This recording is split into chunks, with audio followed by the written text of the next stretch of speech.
Hello coders, and welcome to How to Fix. In today's video, we'll be focusing on a new bug that you might find challenging to solve. So without further ado, let's dive into today's bug. Let's start by executing code 1 to stimulate the error and watch the result. Let's walk you through the interpretation and the correction for this bug. Feel free to pause the video to read through the explanation. Let's now correct the code and take a look at the resulting outcome.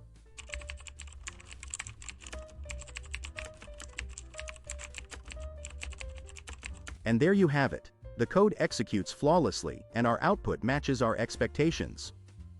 No more error. That concludes today's video.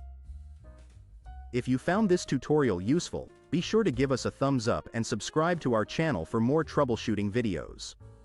Remember, stay inquisitive, keep learning, and happy debugging, folks.